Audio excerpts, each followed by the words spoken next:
children, actually, the best thing is each child is with his parents instead of running. The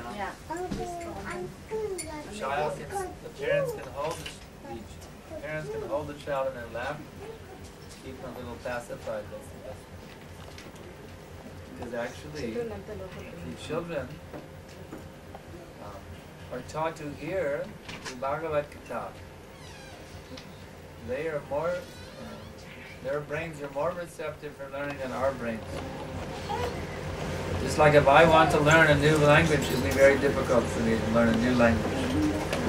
But a little child, if you simply put him in an atmosphere, another language is being spoken, he can become fluent in that language without any, just automatically. So the child's brain is very, very fertile for learning. So I hear some children screaming there in the background. They can be with their parents and sit nicely like this little girl is sitting and these boys are sitting. They can see, the parents can hold the child in the lap and keep the child in the lap. Not let the child run free and help the child tune in his ears to the Bhagavad Gita. And that child would be taught like this to hear regularly the message of Bhagavad. And he will become another Prahlad, a very great devotee of the Lord. You simply have to train the children to sit and hear the Bhagavad Gita, not that they run around. The child, the young age is a time for learning. It's not a time to run around wild. It's a time for learning. They can run later, class time. They can sit in here, and this way they'll make very great progress. And you'll be very amazed at what great devotees they become, how they will save you from this material world. There's no greater blessing than to have a child who becomes Krishna conscious. I've seen. I remember in the old days in ISKCON. In the old days in ISKCON, we didn't have any Indian members. It was all the American, only American boys and girls.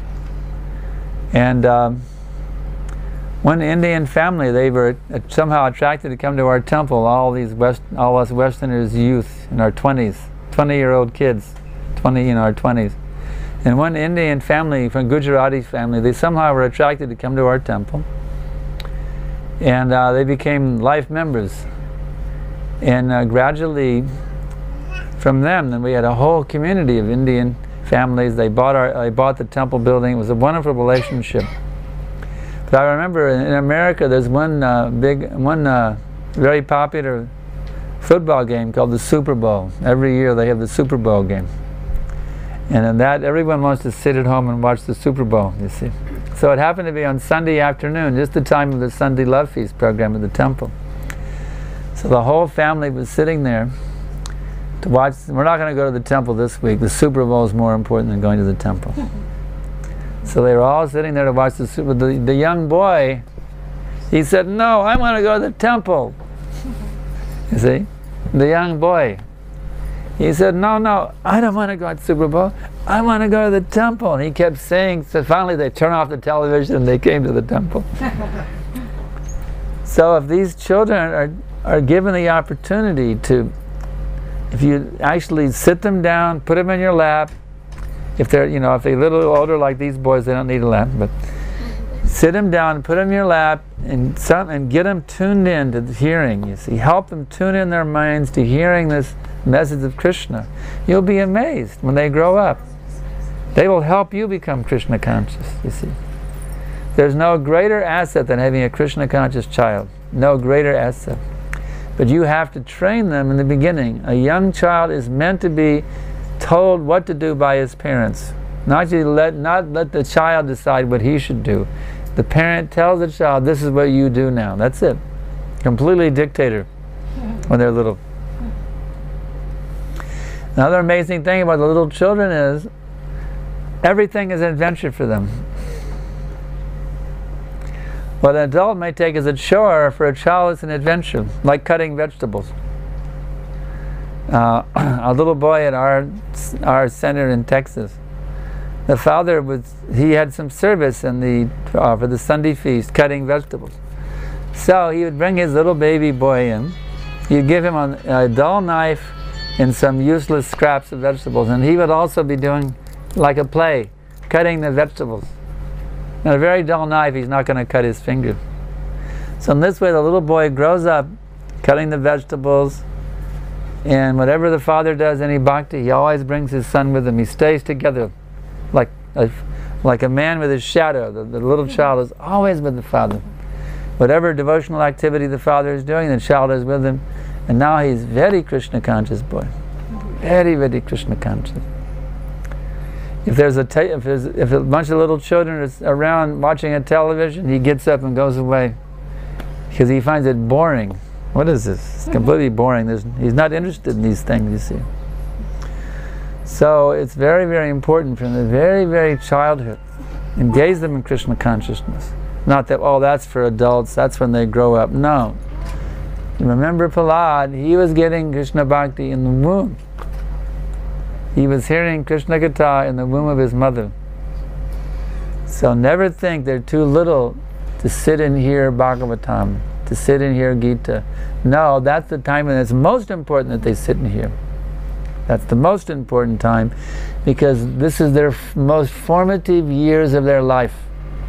Whatever they do now, that's molding them for their whole life. You have the best opportunity to mold them when they're little. The older they get, the harder it is to mold them. If you neglect molding them now, you're going to have a problem later on. So the best thing is when they're young and little, mold them by you being a perfect example of Krishna consciousness. You always be engaged in Krishna activities. Get the television out of the house. That's the best thing. Get the TV out. And you have a household centered around chanting and hearing about Krishna and serving Krishna, not the television set. I've seen one family, they think, well, we have an easy babysitter here, the TV set. We'll let Roadrunner and Bugs Bunny and Donald Duck be the babysitter for their child, so we don't have to bother with them. We can do our own thing and let Donald Duck and Roadrunner raise our little child, you see. So I sat down in their apartment on the living room couch, and the little child went into a temper tantrum.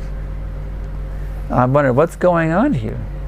The child went into a temper tantrum because I sat down on the couch. I found out that was his spot on the couch where he watched television from.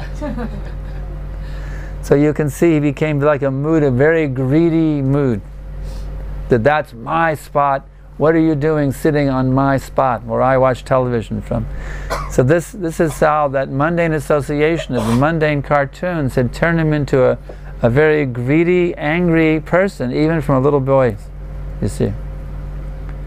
So you may think it's an innocent thing, it's just some cartoons, but those cartoons are written by meat eaters, woman hunters, etc. And that subtle energy of their sinful consciousness goes into those cartoons. You think it's innocent? It's not. All that contamination it's subtly is there within all those cartoons, those mundane cartoons made by karmi people. So if you want your child to become a saintly person, you have to be very careful what you expose them to. I mean, ideally we should have our own schools, you see. But you have many years to train them before they go to public school and get all that mundane influence. Actually, I have seen one family in the U.S., because I think homeschooling is also legal here. That this family, the father, he worked for this Hewlett-Packard computer company. And the mother, she stayed home. They were from Rajasthanis, very nice Rajasthani family. The mother didn't take employment. She stayed at home and gave homeschooling to the boys. This little boy, his name was Ravi. You may have read the old articles in Bhakti Godhead magazine written by Ravi Gupta. He had completely homeschooling. He became so intelligent. He was writing articles that were published in the Boise, that's the city they lived in, the newspaper, the city newspaper published his articles. A little tiny boy, he has a column in the city newspaper. And of course, Back to Godhead magazine used to regularly publish his articles as well. Ravi Gupta, he had wrote an article about tea, about why we don't drink tea.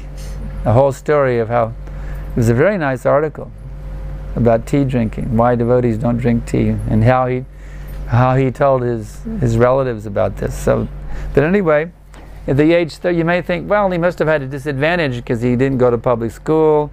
I mean, he must have really been hard. How do you go to the university when you've never even went to a public school? You know what? Guess what age he entered the university? Anybody have any idea? 13. The age 13, he entered the university, and he was a leading student in the university. He got a PhD, and now he's a Sanskrit professor at a university in Florida. He's a very learned scholar, and he had a very pure life, very Krishna conscious upbringing. And he also teaches courses at Radhadesh, our Bhaktivedanta College in Radhadesh, to the devotees there. So, and his mother, because the mother didn't want to send him to public school. She wanted her boy not to be exposed to all of that karmi influence. She wanted to keep him at home and give him Krishna consciousness. You know how he learned? We talked to the parents one time at a Ratha Yatra festival. How did you teach him to read? She said, Srimad Bhagavatam. That's all he learned to read, was the Srimad Bhagavatam. You can imagine what kind of advanced brain that child had, you see. He grew up reading Srimad Bhagavatam instead of, you know, I don't know what they read nowadays. Tom, Dick, and Harry. What are they called? Tom? What is it? When I was a kid, it was like Dick and Harry, or I forget who they were. Sally, I forget who they were. But some mundane, you know, fictional characters. So anyway, it's very, very important that these children are given the best possible training and association they can. That means the parents have to be ideal devotees. That means, according to Bhagavatam, if you have a child, now you have the same responsibility that a spiritual master has for his disciples. Just like I'm a spiritual master by Prabhupada's order, I have disciples all over the world. It's my duty to see that my disciples are becoming fixed up in Krishna consciousness. It's my duty to see that my disciples will not take birth again in this material world. I have to do everything I can, whether it's praying to Krishna, teaching to them, helping them to get over their material attachments, cutting through their nonsense, which sometimes is there in the hearts of the disciples, with sharp words of transcendental wisdom. It's my duty to do everything I can through encouragement, through chastisement, through blessing them, through praying to Krishna on their behalf. So many things I have to do to see that my disciples are going back to home, back to Godhead. So a parent has the same responsibility. According to Rishabhadev, who's an incarnation of Krishna, in the 5th canto of the Bhagavatam, he clearly says you should not become a father or a mother unless you can deliver your children from the cycle of birth and death. So try to understand, being a parent is the same responsibility as being a spiritual master. So you have to do your level best to deliver these children. You have to do your level best. Now, they may be delivered, they may not be. That's their free will. I mean, even Prabhupada had some children who didn't come out that good. So, you know, you have to try your best, and you have to be detached also. Our first duty is that we should become completely pure in our Krishna consciousness, qualify ourselves for going back to home, back to Godhead. And then our second duty then is to do everything we can for our dependents, our children, our disciples, anyone that we have a position of authority over. We have a duty and a responsibility to see that they don't take birth again in this material world. So how will we be successful? You see, how will we be successful in enlightening, guiding, blessing, teaching, coaching, encouraging, etc., our dependents in such a way that they can go back to Godhead? That's the most important thing that we should know. How we can successfully do our duty as parents, as teachers, etc. It's the most important thing, you see. You can't neglect them. You cannot neglect them. It's the most important thing. So Krishna very nicely describes this in the Bhagavad Gita, chapter 3, text 21. We'll take a look at that verse. Yad yada charitri shrestas tattareve tarojana sayat pramanam kurute lokas tadnanuvartate. Whatever actions a great man performs, the common people follow in his footsteps. And whatever standards he sets by exemplary acts, all the world pursues. Purport by Srila Prabhupada. People in general always require a leader who can teach the public by practical behavior. A leader cannot teach the public to stop smoking if he himself smokes. Lord Chaitanya said that a teacher should behave properly before he begins teaching. One who teaches in that way is called Acharya, or the ideal teacher. Therefore, a teacher must follow the principles of Shastra scriptures to teach the common man. The teacher cannot manufacture rules against the principles of the revealed scriptures. The revealed scriptures, like Manu Samhita and similar others, are considered the standard books to be followed by human society. Thus, the leader's teaching should be based on the principles of such standard shastras. One who desires to improve himself must follow the standard rules as they are practiced by the great teachers. The Srimad Bhagavatam also affirms that one should follow the footsteps of great devotees, and that is the way of progress on the path of spiritual realization. The king, or the executive head of a state, the father and the school teacher are all considered to be natural leaders of the innocent people in general. All such natural leaders have a great responsibility to their dependents, therefore they must be conversant with standard books of moral and spiritual codes. So one may argue, well, Krishna says whatever a great man does. So that doesn't apply to me, because I'm not a great man. I don't have to worry about that, because that's not for me. Well, it's very good that you do not feel you're a great man, but you know what? You're supposed to become a great man. Or woman, you know what I mean. It is our duty to become Mahatmas. Great person, great souls. It is our duty to become Mahatma. So how to become Mahatma? That is described. Satatang kirtayanto mang. In this way. Satatang kirtayanto mang yatantascha dridrvataha namashantascha mam nitya yuktu. In this way. Always chanting my glories, endeavoring with great determination. These great souls perpetually worship me with devotion. So, this is the process of becoming Mahatma. You have to regularly chant Hare Krishna Mahamantra. Hare Krishna, Krishna Krishna, Hare Hare, Hare Rama, Rama Rama, Hare Hare. By this regular chanting process, under the blessings and guidance of the bona fide spiritual master, all the dirt becomes clean or cleansed out of the heart, and one becomes very solidly fixed in Krishna consciousness. When one becomes fixed in Krishna consciousness, then he develops a very, very sweet taste for Krishna consciousness. It becomes very, very sweet. Vishayavani vartante nirahara shidehina rashavarshang rishopyasya parang drishvani vartate. The embodied soul,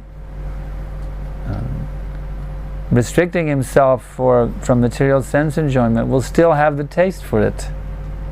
But when he gives up such engagements by experiencing a higher taste, then he is fixed in consciousness.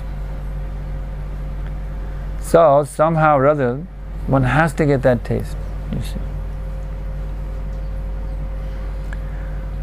How do you get that taste? You have to absorb your consciousness in meditation on the holy names of God. That's the key.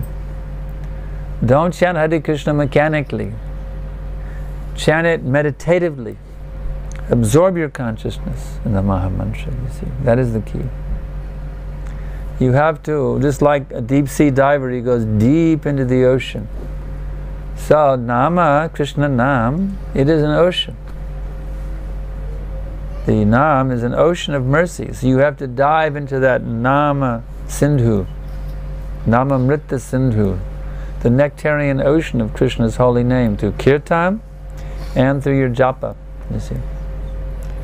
So by diving deeper, deeper, deeper into this ocean of Nama, Krishna Nam, then you'll experience very, very, very sweet taste.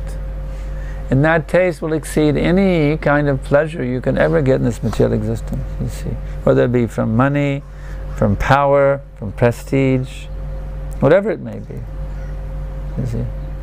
Even to the point of being Brahmaji. Abrahma Vivana Loka, Punaravarti Narajana, Ma Mupaichya Konteya, Punar Janmana Vidyate. From the highest planet in this material world down to the lowest, all are places of misery wherein repeated birth and death take place. So even if you become Lord Brahma, would you like to become Lord Brahma? Even if you become Lord Brahma, the pleasure of having that position as the chief demigod of the whole material universe that we live in, that would be nothing compared to the pleasure of Hare Krishna, Krishna Krishna, Hare Hare, Hare Rama, Rama Rama, Hare Hare. So, we're not saying that you should not endeavor for success in this material world. We're not saying that. We're saying endeavor for as much success as is necessary to keep body and soul together. In other words, whatever you need so you can have a place to live, you can have food to eat, clothes to wear, transportation, communication, etc. That you can take, you see. That's all right. Ishavashamidam sarvanyat kincha jagadam jagat tena chakchaina bunjita magrida kashasviddanam. Everything, this is Sri Ishopanishad, mantra number 1. Everything animate or inanimate that is within the universe is controlled and owned by the Lord. Therefore, one should accept only those things necessary for himself, which are set aside as his quota, knowing well to whom everything belongs. You see.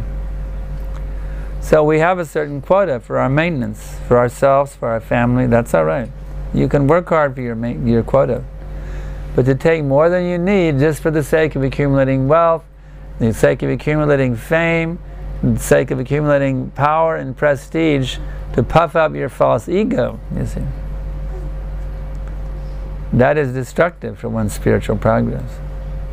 Because the most important thing is we develop our Krishna consciousness. Vidyam cha vidyam yashtad vedo bhyam saha.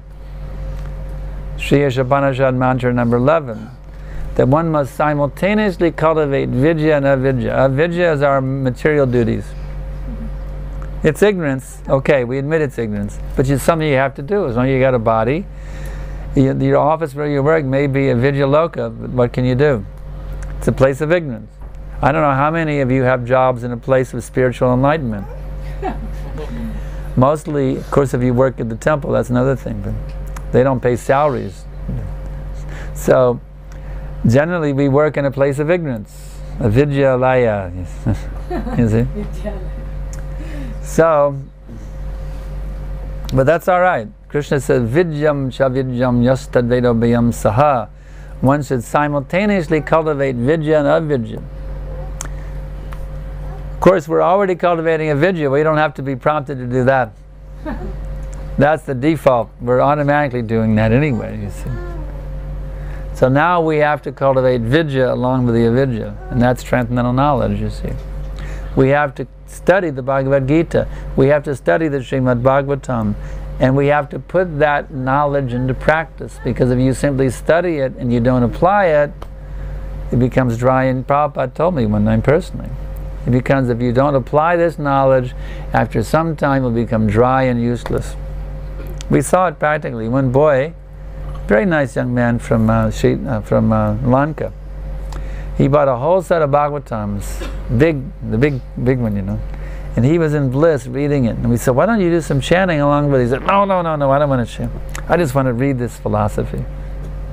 Well, by the time he got to the 5th canto, he'd lost his steam and he lost interest in it, you see. And I've seen. If you want to be able to really relish this knowledge, as Krishna describes in the Bhagavad Gita, Nahi jnanena sadrisham pavitramiha vidyate tatsvayam yogasam seda kalinatmani vindati. You know that verse number?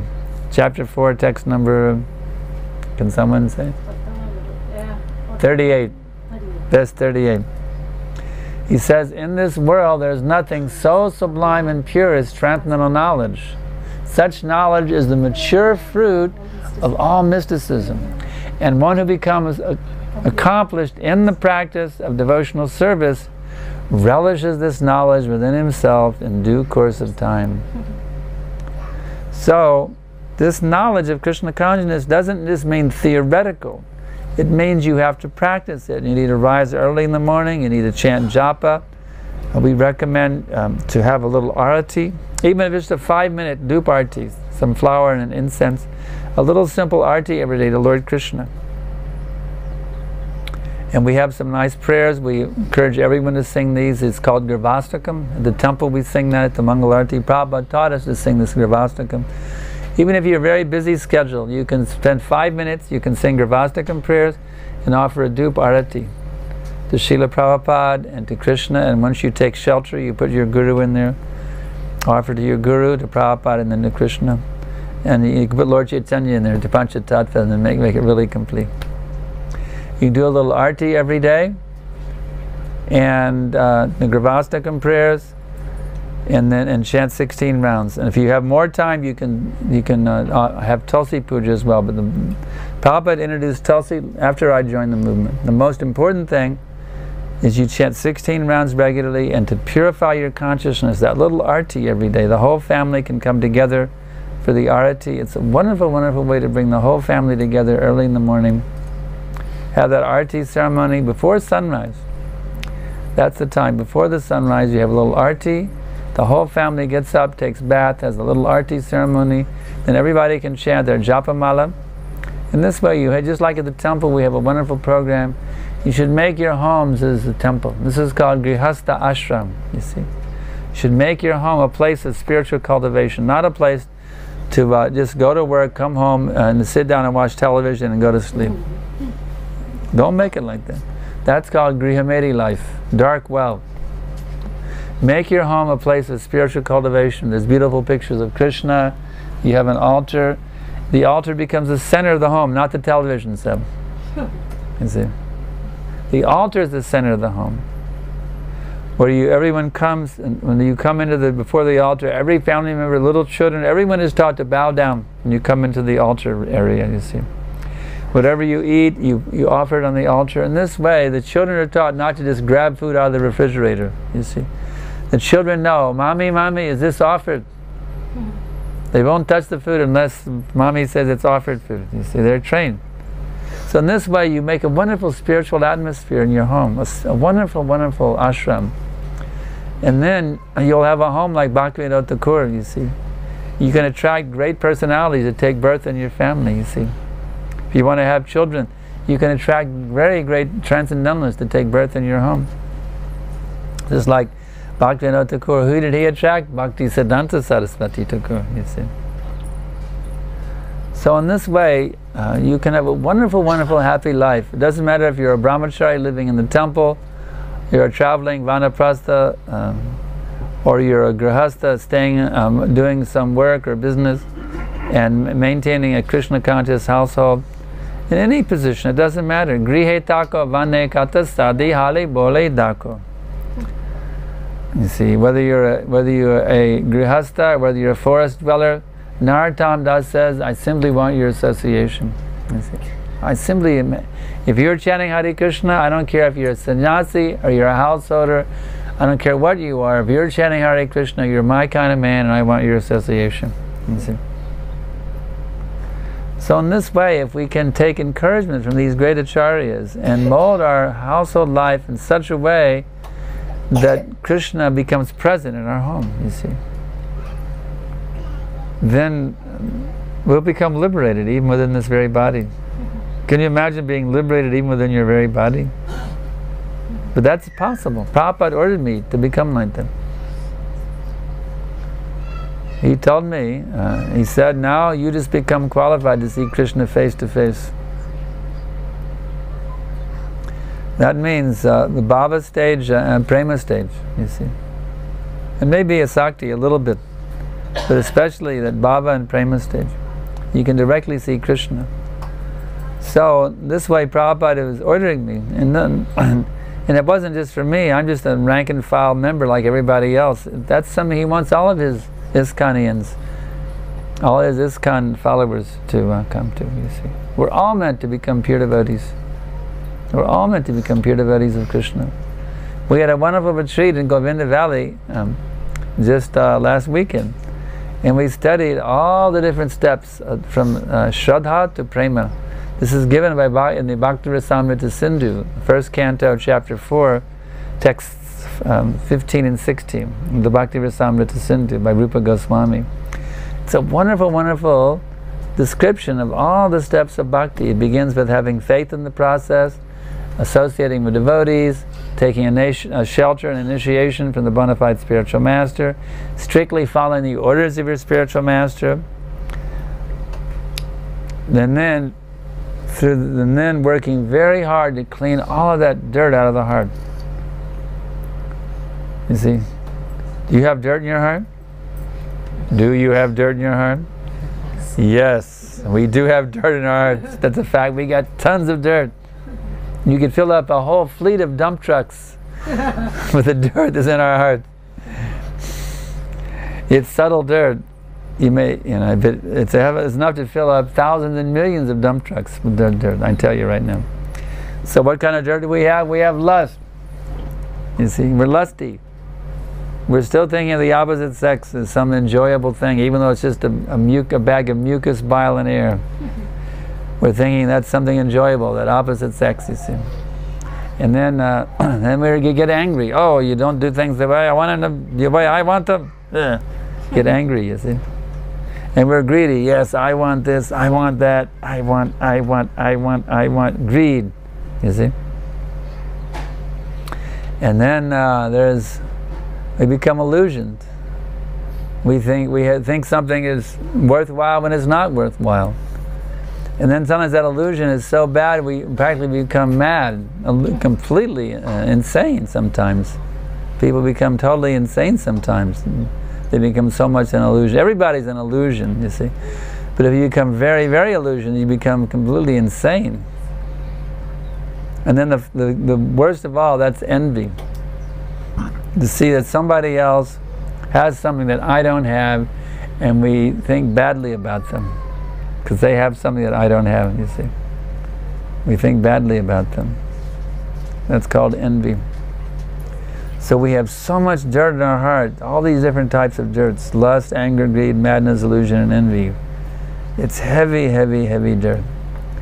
So the spiritual master, he guides us how to conduct our lives in such a way that this dirt is washed out, you see. It takes a lot of cleansing. Actually, Prabhupada one time said, he said, my disciples, they are just like coal. No matter how much you wash them, they're still dirty. So, I was thinking, what's the hope then, you know? If Prabhupada said that, but you know what? If you squeeze coal hard enough, what does it become? A diamond. So I'm just praying to Prabhupada to put the squeeze on me. He'll put the heavy, heavy squeeze on me, so this dirt-like heart of mine can become a diamond-like heart of pure bhakti. That Prabhupada, please put the squeeze on me. Very heavy, heavy, heavy squeeze, you see.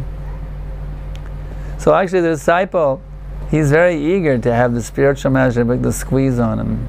He's ready for the treatment, you see. He's ready for it. Not that, oh, don't tell me what to do, Gurudev. Don't tell me I'm wrong. Just tell me I'm doing very nice service. I just want to hear my glories, Gurudev. You see, just tell me what a good devotee I am. You see, but don't, whatever you do, don't try to correct me or, cut through my anarthas. I'm very attached to my Adhira anarthas. I've been carrying them with me for millions of lifetimes. And Gurudev, whatever you do, don't cut through my anarthas. I mean, that wouldn't be proper, Gurudev. You wouldn't want to do that, would you? You see, no. If you find that you have cancer, you want to go to the doctor and you want him to cut out that cancer, you see. So one has to realize I have a problem. I have lust, anger, greed, madness, illusion, envy. So yes, let my spiritual master cut with a sharp sword of knowledge through all of my attachments. Cut out all those anarthas, you see. So I can achieve that wonderful stage of anartha nivritti, becoming cleansed of all this dirt. Because once you get past that stage, you see, sadhu sangha, shraddha, sadhu sangha, bhajana kriya, anartha nivritti, it's an uphill struggle, pushing. But once you get up there, then you go to nishta and ruchi and asakti and bhava and prem. It's a downhill glide. We were studying in the writings of Vishwanath Chakravarti Thakur in his Madhurya Kadambini about these different stages.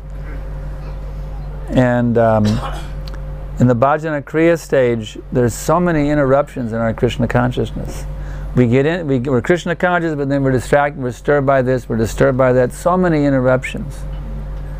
But anartha nivritti is the real dividing line, because once you get to there, and you go through that to come to nishta, which is being fixed up, means firm faith. Once you get to that stage, there's very little interruptions for your Krishna consciousness, very, very slight. And the further you go, they become reduced even more. The ruchi stage, the interruptions are reduced even more. And then finally the interruptions are completely gone and you're totally absorbed in Krishna consciousness. In the asakti stage, you're completely absorbed in Krishna consciousness. Total absorption in Krishna consciousness. You have you're uninterruptedly meditating on Krishna at every minute with complete total attachment in all circumstances. You see everything in relation with Krishna and Krishna in relation with everything. Krishna gives us a hint of this in the Srimad Bhagavad Gita, chapter number 6, text number 30. Who knows that verse? Who's our Bhakti Shastris here? Huh? Yomang pashati sarvata sarvang chamai pashyati tashaham na pranashami satchamena pranashyati. From one who sees me everywhere and sees everything in me, I am never lost, nor is he ever lost to me. So when you become totally attached to Krishna, your Krishna consciousness is never broken by anything. In all circumstances, you see the hand of Krishna acting in that circumstance, whether it's at home, whether it's in driving your car down the highway, whether you're at work, whether you're at the temple, whether you're even in the line at the grocery store, or sitting there in the waiting room at the dentist's office. Or even you're on your deathbed, getting ready to leave your body, you see, or at the deathbed of a loved one. You will see how the hand of Krishna, the merciful, loving hand of Krishna is acting in that situation, and your mind will not be disturbed. You'll be peaceful and you'll be happy in every situation. So there's no greater achievement than this. This is called Krishna consciousness. And what is the name of our society? The International Society for Krishna Consciousness. So what does that mean that the members are supposed to have? Krishna consciousness. So, what is our goal in life then? To develop our Krishna consciousness. It sounds, we take it for granted, yeah, Krishna consciousness. But, do we really have it? You see, we have to see. Am I really Krishna conscious? I'm a card-carrying member of ISKCON, or I'm a Kanti Mala wearing member of ISKCON, but do I really have Krishna consciousness? Or I'm just, I have my tilak and my Kanti Mala and my dhoti and my sari, but am I really Krishna conscious? We have to analyze very carefully ourselves. What did Lord Chaitanya say about his Krishna consciousness? Do you know what Lord Chaitanya said about his Krishna consciousness? He says, I don't have any. Lord Chaitanya said, I have no Krishna consciousness. I have absolutely no love for Krishna. You know he said that? I have no love for Krishna, because if I had any love for Krishna, even if I had the slightest tinge of love for Krishna, in his separation, as I am now, being separated from him, I could not tolerate living in his separation. I would die immediately in his separation. The fact that I'm still maintaining body and soul together in the absence of a Lord proves I have no love for Krishna. So, should I think, yeah, I'm pretty Krishna conscious? Should we think that way? No. We should think, I'm a hopeless basket case. Gurudev, please save me. Guru Maharaj, please save me. Vaishnavas, please save me. Srila Prabhupada, please save me. Lord Chaitanya Mahaprabhu, please save me. Krishna, Radha and Krishna, please save me. I'm drowning in an ocean of sorrow. I'm almost like a dead man. Please, please throw your rope of mercy and pull me out of this ocean of birth and death. You see, in this way we should be pleading for the mercy. It's like a little child calls for mommy. When you're disturbed, what do you call for mommy, right? When you're disturbed, you call for mommy and daddy to save you, isn't it? When you become all disturbed, don't you scream out for mommy and daddy, you see? Well, that's how we should cry for Krishna, you see? We should understand we're in a very helpless position in this material world, and we cry for the mercy. Hare Krishna, Krishna Krishna, Hare Hare, Hare Rama, Rama Rama, Hare Hare. So, now I can ask if there are any questions.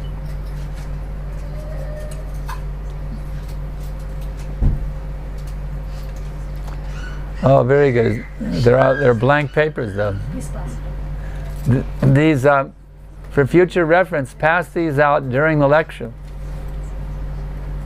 So people, as they can have the questions they're forming in their mind, they can write. Now all of you have some blank paper. It should pass out in the very beginning, and let me know you've done that, so I can announce to everyone, here comes some paper. As your questions are coming, write them down. Now we have to wait for somebody to write a question. It's all blank paper. I'm sitting here with blank papers. It's like, well, reminds me of the Mayavadis, you know. You can hand me a question, I'll get a blank piece of paper and say, okay, this is Mayavad. Voidism, impersonalism and voidism, a blank piece of paper. So you hand me a blank piece of paper and the answer will be silence, mona. You see. That's not our Vaishnava culture. The Mayavadi, they may hand a blank piece of paper to the spiritual master. The spiritual master says, here's the answer, and then there's this silence. Okay. Srila Gurudev, how do we decide whether we are accumulating too much or just sufficient wealth to put the body and soul together? And how do we decide whether we are going overboard or we are just accumulating? Well, you should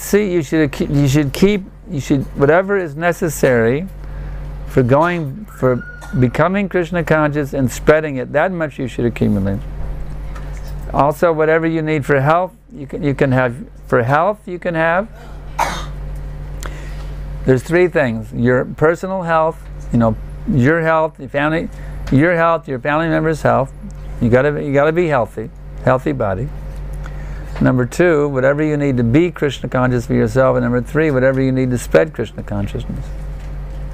Those are the three things: health, your Krishna consciousness, the Krishna consciousness of your family members, and what you need for spreading Krishna consciousness. Those are the three things. If you've accumulated anything besides that, it's not necessary. It's anartha. It's unnecessary. Just like, how many toys does my child need? Do I have to buy every new toy that comes out on the market? Have 108 toys or 1,008 toys? Not necessary. Give your child a nice Krishna doll, and he won't need all the other toys. He can always be engaged with that one doll, that one toy, Krishna. Put Krishna on the chair. Put Krishna here. Take him here. Always be playing with Krishna. That's an example.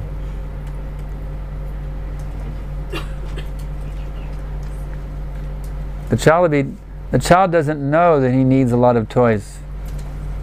He doesn't know Toys R Us or whatever the chain they have here in Australia, where there's 10,000 different types of toys.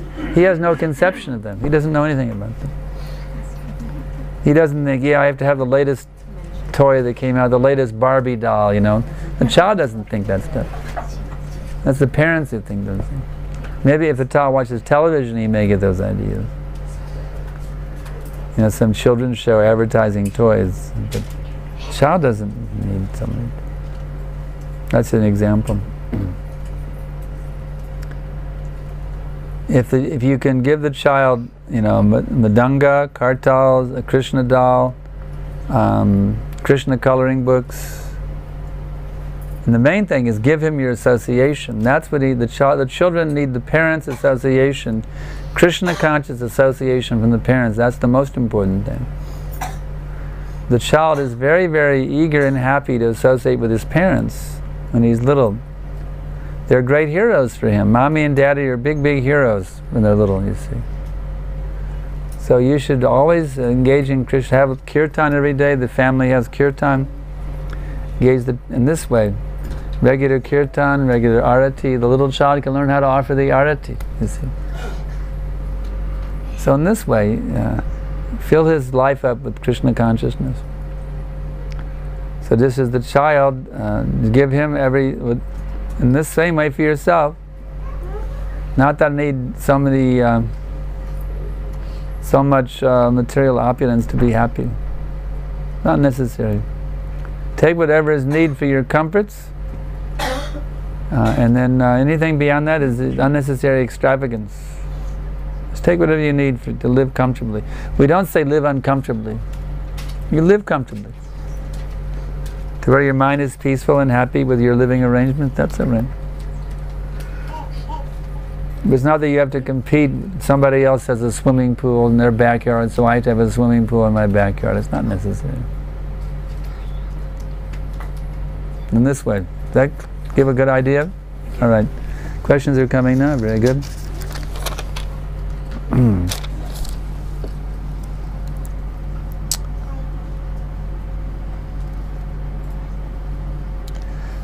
Should we chant in the morning? So you chant the rounds first, or offer the arti first? So it depends on what time you get up. I like to get up very, very early and chant as many rounds as possible before the arti. That's what I prefer. My question is 4 o'clock I get up. Oh, 4 o'clock? Well, it depends on your schedule. I mean, if you have the luxury of being able to go to bed early, it really depends. If you, let's say you, I mean, it depends. There's so many variables. What time do you have to go to the office? I don't work. You don't go to office? I have my own business. I don't go to office. Do you do elaborate deity worship, bathing and dressing the deities every day? No. No, just simple. We don't, I don't have the. We have Krishna Kana. We do. You don't do elaborate puja in the morning. It's a simple puja. Well, if it's a simple puja and you have plenty of time after the arti to chant your rounds, you could do the arti first. But if you have, are you retired? No, Semi. I go to business. Semi. Huh? I go to business. I go to business. Business. Oh, okay. It depends on how much time you have. Well, see, I have what's called Thought for the Day. I send out to 12,000 readers every day. So I like to write that early in the morning, when my mind is the most keen and fresh for doing that. So I prefer to chant my rounds before Mangalarti, and then after Mangalarti I do my writing work. So it really depends on your schedule. There's no hard and fast rule, but Prabhupada did say that ideally before sunrise all the rounds should be done. Finish the round. Before sunrise, 16 rounds finished before sunrise. That's ideal, because you see, once the sun comes up, Rajaguna now manifests. Go here, do that, phone rings, knock on the door. There's so many distractions from just meditating on Krishna, pure meditation. So the best thing is to get whatever it takes to get all those rounds done before sunrise. That's the best thing. That means before Arti, that's also right. All right, next question. Hare Krishna Maharaj, is it okay to read the Srimad Bhagavatam or Gita while chanting my rounds? Of course not. You can't chant japa and read at the same time. That's not meditating on the holy name. You should, when you read, you should be totally absorbed in reading. And when you chant, you should be totally absorbed in chanting. You cannot chant japa and read the books at the same time. It means you're not, if you feel I'm not getting enough taste for the name, so to somehow be Krishna conscious, I'll read while I'm chanting my japa. It means you don't know how to take shelter of the name. It means you don't know how to take shelter of the name. So what can you do if you don't know how to take shelter of the name? The good news is, you beg the name to help you take shelter of the name. Chant in the mood of begging the name to help you take shelter of the name. The name is not impersonal. The name is Krishna himself. Nama Prabhu, Prabhupada says in the Chaitanya Charitamrita. So if your mind is not attracted to the name, it is Krishna himself begging, my dear Krishna, please bless me. I can be totally absorbed in you in the form of your name. And then go back to your chanting. You don't need to read while you're chanting. That's not proper. I find my mind deviates less when I read silently. No, you're not chanting properly. You have just beg the name, beg Krishna to help you. This is not a good practice. You have to learn. I mean, it's better than watching television while you chant your rounds, but you know. It's not proper. It's not proper. You need to beg Krishna to help you. Hare Krishna Gurudev, how do we know what is our quota for our material necessities? I just answered them. Somebody had the same question. Take what you need for your Krishna consciousness and not beyond that. How to make a grown-up child who won't exercise his or her minute degree of independence for Krishna consciousness? Well, when they're grown up, there's not much you can do. I'm telling you. Once they're grown up, they're on their own. You can't do that. You can't force a grown-up child to practice Krishna consciousness. At that point, all you can do is be a good example and preach as much as they're willing to hear you. You have to give them your kindness, give them your love, so they're inspired to please you.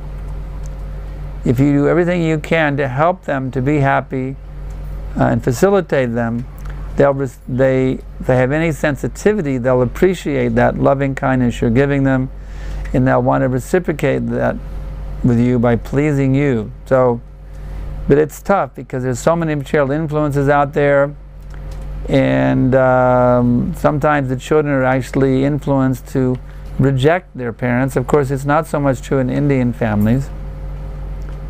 There's still in the Indian families a sense of loyalty to the parents, which is very good, if the parents are devotees. That can work against a person who wants to be Krishna conscious, because the parents say, well, we don't want you to, you know, like one mother told her son, my dear son, you have a cold. I think you should stop chanting rounds when you have a cold because it puts a strain on your lungs. The mother told the boy, now you have a cold, you shouldn't chant any japa because you have a cold. So I would ask the mother, you're also telling your son not to talk to you? When he has a cold, he shouldn't talk to you? He should practice mana? No, she will still talk with the boy. So he could say, my dear mother, if I can talk to you, then I can also talk to God. Why I can talk to you, but when I have a cold, I'm not allowed to talk to God. You see? So sometimes it can work against, you see. The parents are not Krishna conscious. That sense of loyalty to the parents will work against one's Krishna consciousness. But generally in the Indian family, if the parents are Krishna conscious, it's very good. That sense of loyalty the children will have to the parents is very, very good. The parents can then inspire and mold that and guide that, continue to guide that child throughout the entire life to be Krishna conscious. You cannot force it, but you should just make it the most wonderful, attractive thing, present it in a very wonderful way. Not as something you have to do this because this is your duty. But you have to show them this is a wonderful method of how you can experience unlimited joy and happiness within your life. Present it like that. It's a wonderful, the greatest blessing, the greatest good fortune. In this way you present it. How to control the mind during chanting, how to do attentive chanting. Well, you just have to, well, there's two levels of answering that. On one level, you just have to bring your mind back every time it goes away. But on the higher level, you have to realize there's unlimited nectar in the name of Krishna. There's unlimited nectar. If you start to realize how much nectar there is in the name of Krishna, you won't be able to pull your mind away from the holy name. You see. Just like Rupa Goswami, he has written very nice poetry in this connection.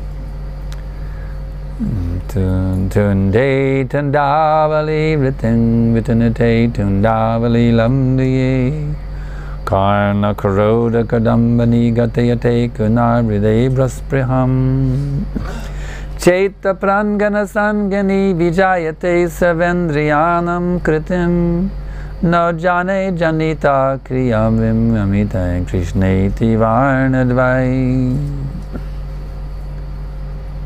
I do not know how much nectar these two syllables Krishna have produced. Because when I utter Krishna, it is not simply an utterance, it dances within my mouth. And when that Krishna Nama is dancing in my mouth, there's so much nectar, my one little mouth can't get even an infinitesimal fraction of a fraction of a fraction of that nectar. So I'm begging Krishna, please give me thousands and millions of mouths, my Lord, so I can begin to get at least a little bit more of that nectar that's in your name. And then when those names enter the holes of my ears, there's so much nectar there. I want millions and billions and trillions of ears, so I can get more of that nectar, nama ruchi, more of that nectar. And when that name dances in the courtyard of my heart, my mind is completely conquered and I'm stunned in a state of transcendental wonder. Isn't that a wonderful verse? Rupa Goswami. Prabhupada told George Harrison to make a popular song out of this verse. I don't think George did that. His My Sweet Lord was a big success, but he didn't do this. This has not been done yet. A popular song written that I know of. No one has written a popular song about this mantra. But it's so nice mantra. So if you will meditate on this mantra of Rupa Goswami and understand there are unlimited oceans of nectar simply in one utterance of Krishna. If you remember this, if you be convinced of this, by the authority of Srila Rupa Goswami Prabhupada, then you just think, when will I get a chance for japa? Oh, I have to do this. I'm just waiting. I'm waiting for another opportunity. Oh wow, it's the early morning now. Let me get up early as possible, take my shower. Oh wow, now this is time for japa again. Wow, it's the sweetest nectar. Krishna, Krishna, Krishna. In this way. There's no question of, well, how can I keep my mind focused on the name? There's not even a question for that. Once you realize how much nectar is there in the name, it's not like an effort. Oh no, I got to fix my mind on the name now. Come on now and come back. See, for the yogi, they have to do that. Yato nishchalati manaschanchalamasstaram tatastatam niyam yatad atmanyeva vishamniyam. For the yogi, from wherever the mind wanders due to its flickering and unsteady nature, one must bring it back under the control of the self. That's for the yogis. But for the bhakta, the mind isn't dancing here and there. Rupa Goswami says the mind becomes completely conquered, totally conquered, When that name is dancing in the courtyard of my heart, my mind is totally, absolutely subdued. It's not an issue. Inattentive chanting means you're still a yogi. You're not a devotee yet. You're still on a level of a yogi. Trying to mechanically fix your mind. You're not, your bhakti has not really awakened yet. It hasn't. When that bhakti actually becomes awakened, your mind will become completely conquered. Totally conquered. So it's better to be a yogi than to be a bogey. That's a thing. So what can we do? We're struggling neophytes, acting like yogis. Okay, mind, come back. Come on, mind, come back, come back, come back, come back. That's all right, we have to do that. But you keep fighting out on that level, eventually you'll enter into that wonderful dimension of Namaruchi, where you get so much juice, so much sweetness in the name, the whole material world will pale into insignificance in the presence of Krishna's name. That's a thing. Just like if you're going to a movie, of course we don't go to movies, do we? No, we don't go to movies. Before we came to Krishna consciousness, some of us used to go to movies. For the Indians it was Bollywood, for us Americans it was Hollywood. So I remember you go to a movie, you're sitting there and you get totally so absorbed in that movie, at the end when the lights come on you go, what? You thought it was real, you see. You forgot you were sitting there in Fargo, North Dakota, and it's 20 degrees below zero outside, and you were watching the Blue Lagoon. You were in the Fiji Islands, and now it's minus 20 outside, and oh my goodness, I forgot I was in Fargo, North Dakota. So a movie can do that. You can become so absorbed you forget the reality outside of the movie. What's the actual reality, you see? The movie is just some image on the screen, but that becomes the reality. So, in this case, the name of Krishna is the actual reality. And the material world is the images on the screen of the Mahatattva. You understand? The material world is simply the images on the screen of the Mahatattva.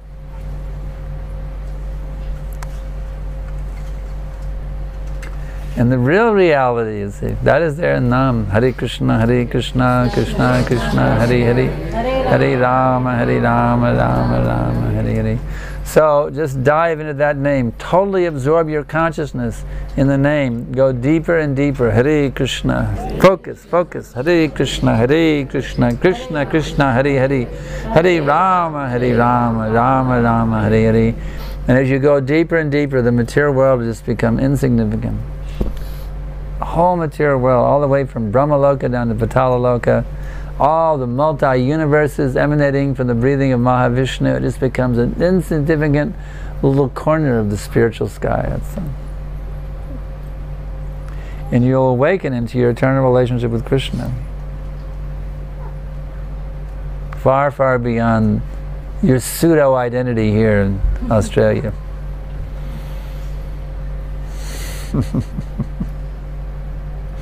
So go for it.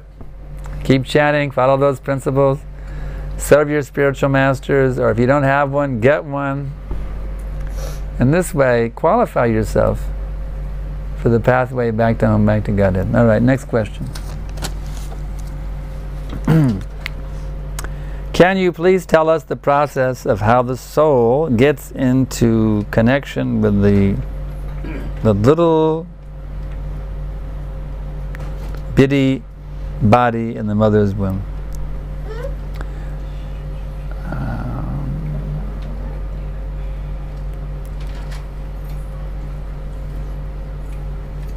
Chapter 8, text number 6. Yam yam vapi smadam bhavam chijanyanti kalevaram tam tam mevaiti konteya sada tadvabhavitaha.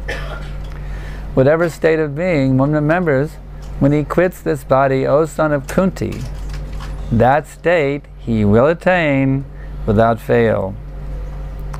So, you know what you're doing right now? While you're sitting here in this room, do you know what you're doing right now? You're creating your next body. You are right now shaping your next body. You are molding, every one of us has the free will to mold our consciousness in a material way or a spiritual way. Everyone has this a free choice. So if you choose to mold your consciousness in a spiritual way, and you're very serious about that, and that takes precedence over everything else in your life, then at the moment of death, you will be in a spiritual, Krishna-conscious state of mind, and you will qualify yourself to wake up in Goloka Vrindavan, in the pastimes of Krishna, if you've perfected it. If it's mixed and you're not completely fixed, then you'll take birth again to continue your process in the next lifetime. So actually, by your consciousness leaving the body, that carries you either to another mother's womb. It could be in the womb of an animal, or it could be, you could be in a plant's body also, or even a germ's body, depending on your consciousness at the time of death. So it's all depends on what are you absorbed in. What's more attractive to you, devotional service or sense gratification? Let's be honest. What's more appealing to you, sense gratification or devotional service? You see, if you're complete, you have one attraction only, and that's for devotional service, you're going to get a spiritual body. If you have a little bit of a desire for sense enjoyment, well, Krishna is going to facilitate you another material body in your next lifetime. So you can get that out of your system, you see. You wouldn't, if you went to Golok where there's no sense gratification, you wouldn't be happy, you see. I always tell the story about the Christian family who went to church every Sunday, very dutifully. I remember when I was a Christian boy, that was the one bath we took every week on Sunday, you see. We would bathe once a week and put on a little coat and tie, you know, and go to church. Of course, our family didn't do it, but many families, they would then go to McDonald's after of course, McDonald's wasn't there when I was a kid. But nowadays we see many families after church, they go to McDonald's, you see. That's the part of the Sunday ritual. You go to church, then you go to McDonald's. So let's say for the sake of the example, of course this wouldn't really happen, but just for the sake of the example, that family went back to Godhead. They were elevated to the spiritual world. Now they're back in the kingdom of God with the Lord, and they say, "Oh Lord, it's so wonderful to be here. Praise Jesus, you know, hallelujah," and all that kind of good stuff. But oh, by the way, where's the McDonald's here? So we don't have it here. We only have Govindas up here. So that means they wouldn't be happy, you see. Even if they could enter the kingdom of God, because they're still addicted to eating flesh. Even the Bible says there's no flesh eating in the spiritual world. You know the Bible says that? The lamb and the lion, they will sit together side by side peacefully. That is stated in the Bible. So you show that to your Christian friends. How in the spiritual world, the Bible says, even the carnivorous lion won't touch the lamb. He won't touch the lamb in the spiritual sky. That means there's no meeting in the spiritual sky. As long as you have that taste for flesh, for McDonald's or Kentucky Fried or whatever it may be, you see, you wouldn't be happy in the spiritual world. Oh my goodness, I'm getting a Mac attack and there's no, where's the nearest Mac place? You know, there's no Mac place here. You see? So the point is, if you want to qualify yourself to go to the spiritual world, you have to become free of all material desires. That's a fact. As long as I'm eager for sex life, you see, I am not qualified for the spiritual world. You see, in the spiritual world, the men and women are so beautiful. You wouldn't believe how beautiful the women are, how handsome the men are. There are even husbands and wives there, but you know, are they attracted to each other? No. Is the husband carried away by his wife's beauty, or is the wife carried away by his husband's beauty? No. They're simply absorbed in Krishna, everyone. Everyone's simply absorbed in Krishna. They have no desire for sex pleasure. No desire for sex pleasure at all. So if you want to qualify yourself in the spiritual world, Prabhupada told us, no illicit sex. That means you want to have children, all right, that's good. That's very good, that is spiritual. Now you have your sex, and now celibacy, you see. That's it, celibacy. Because we have to train ourselves not to be impelled by the influence of the sex desire. We have to train ourselves not to be under that influence at all, completely free from that desire. So now there's one more question. I think this will be the last one. It is said that the soul is eternal. Then please tell us who created the soul. Who is the owner of the soul? Thanks a lot. You're welcome. Okay. Now we hear that the soul is eternal, so how the soul could be created? That's because here's the easy way to understand it. Instead of another word which will help you to make it a little easier to understand it is the word manifested or emanated. The soul, we say created, but that always sounds like it happened at a certain moment in time. It doesn't exist and then it was created, you see. So try to understand and use it, instead of thinking the word in terms of the word created, think of manifested or emanated.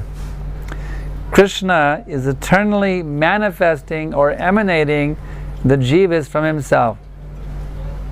So you are created by Krishna eternally. You're his eternal emanation. You do not exist separately from his emanating you. You're eternally being emanated by the Supreme Lord. You're eternally being manifested by him. Even as you sit here in this room, Krishna is manifesting you from himself. You are the energy of Krishna. He is emanating you from himself right now, and that's why you're able to sit here in this room. You exist because Krishna desires that you exist, so he can have loving rasa with you. He's manifesting you from himself right now. So you are created by him eternally, by his desire for that you exist. So you are the creation of the Lord. You're eternally being created by him, by his desire that you exist. You're eternally being manifested, emanated from him. So that's the way to understand it. Because Krishna confirms we've always existed. And he says, I'm the source of everyone. So since we've always existed and Krishna is our source, the logical conclusion is he's eternally emanating us. There's no other conclusion. That's the conclusion. Okay? So we thank you very much for your participation in this Krishna consciousness process. We encourage all of you now to become very serious about becoming pure devotees of Krishna. Do the greatest good for yourself and your family members by awakening the pure Krishna bhakti within your heart. And this way you can do the greatest good for the people of this country and for the people all over the world and for all living entities throughout the entire universe. So please become Krishna conscious and spread it, and you will see Krishna at the time of death. Thank you very much. Hare Krishna. His Grace Sriman Sankarshan Das Adhikari Maharaj ki Jai.